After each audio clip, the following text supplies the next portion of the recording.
Hello, friends. This is Dave Hurwitz, executive editor at ClassicsToday.com, here with a very interesting collection of orchestral music by Walter Piston. This features the Boston Modern Orchestra Project under the leadership of Gil Rose, who is their usual conductor, with clarinetist Michael Norsworthy. And the works here will not be familiar to most people, even those who know Piston, because there are some premiere recordings, and it's really kind of nifty what's on here. You get the variations on a theme by Edward Burlingame Hill from 1963, who was Piston's teacher, a conservative Bostonian. And then you get the Divertimento for 9 instruments, which is absolutely delightful, from 1946. And we have the Concerto for Clarinet and Orchestra. That's a single movement piece. Well, it's about 12 minutes long. It's quite brief. From 1967. And earliest, and I think most fun and interesting, is the world premiere recording of his Concerto for Orchestra of 1933, which shows kind of the influence of Stravinsky and Hinderments and those people. So if you like, Stravinsky and Hinderments and those people, you will like Piston's Concerto for Orchestra. Now, Piston, he's a composer he exists on the fringes of our musical life. I've played a lot of his music, and I think it's wonderful stuff. I actually do.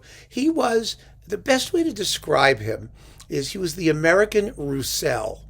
So if you know your Albert Roussel, you're probably going to like Piston. They were quite similar in many, many respects. They were both extreme craftsmen. I mean, Roussel began life, as a naval officer, but then became a composer. Piston was always a composer. Piston was a New Englander through and through.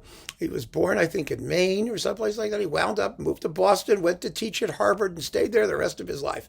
And that was it. And for that reason, he tends to be considered rather academic and somewhat dry, just as Roussel is sometimes considered rather academic and somewhat dry. Both composers emphasized orchestral music and instrumental music, chamber and orchestral works, and they were both symphonists of note, and they were just had that sense of pithiness about their work. The problem with both of them is a lot of the music that they wrote is just too short.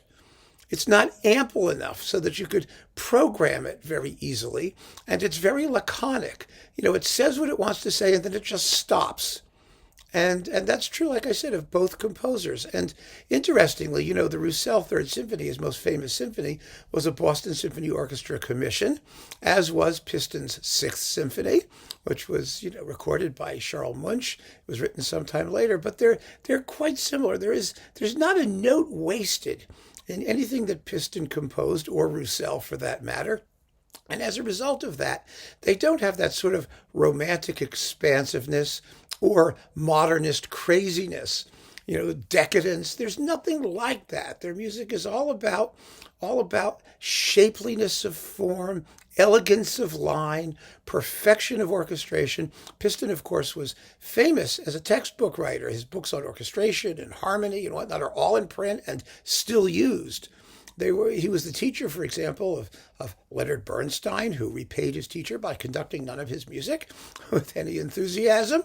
And I just think Piston really gets a bum rap. If you appreciate craftsmanship in music, quality writing and sensibility, and the music is, most of it is immediately approachable one way or another. Until his late period in the 60s, he started to write in a very chromatic and sometimes even 12-tone sort of idiom, which is actually interesting. Most people don't give him any credit for doing that, for being a composer whose style evolved over time, but it did. It did within his own parameters, and they were what they were, and either you like it or you don't. He was a real sort of neoclassical, formal kind of guy. And so is his music. And that's the problem with this stuff here on this disc. I mean, the variations are 9 minutes and 32 seconds, and it's impossible to detect really a theme in the variations. You just listen to it as a 9-minute abstract orchestral piece. And it's quite enjoyable on that basis. The Divertimento for 9 instruments is just delightful. It's for 4 winds and 5-part strings. and it's just lots of fun to listen to. It was premiered, by the way, by Metropolis, which is kind of interesting. And then the Clarinet Concerto is the toughest piece here, but it's only 12 minutes and 48 seconds long. Who's going to play it? It is in a very dissonant sort of chromatic idiom for the most part. But for all that, Piston had this sort of reputation as sort of a formalist or whatnot, he was actually very free in what he did. He didn't subscribe to any particular system. And so there you go. I don't think this Clarinet Concerto is going to enter the repertoire anytime soon, but there it is. And the Concerto for Orchestra is terrific. But again, it's only 15 minutes long, 14 minutes. It's the longest work here. And this is its world premiere recording. It's kind of remarkable. You're actually Hinderments Concerto for Orchestra, which was written about 10 years previously, and which resembles this in a way, or it resembles the Hindermith, is also quite short. It's like 12 minutes long. They were these very, very, very pithy neoclassical works, but they're lots of fun to listen to. It would make a very good sort of first half concert opener. Well, it's as long as like the Leonora Overture No. 3. You could play the whole work. It wouldn't be a problem. Anyway, the performances here are terrific. Gil Rose of the Boston Modern Orchestra Project are marvelous. Michael Norsworthy is a fine clarinet soloist, and the sonics are absolutely great. I mean, there's so much good stuff on the Boston Modern Orchestra Project, BMOP, on the BMOP label, that you really ought to consider hearing some of this. And a bunch of the other things they've done, the Lucas Foss symphonies, and just tons of stuff you've never heard of, much of which is great. I did do a previous video on the Harold Shapiro disc that they had, which is just splendid. Absolutely splendid. So they're a wonderful group, a wonderful ensemble with a tremendous program of fascinating recordings that, where are you going to find these things now? People don't pay any attention to the fact that there are guys and organizations, women and guys, you know what I mean, groups out there that are doing amazing work in contemporary music. And they deserve the recognition. I hope to be doing much more of this. I'm trying to get sort of unilateral permission to play some samples from them.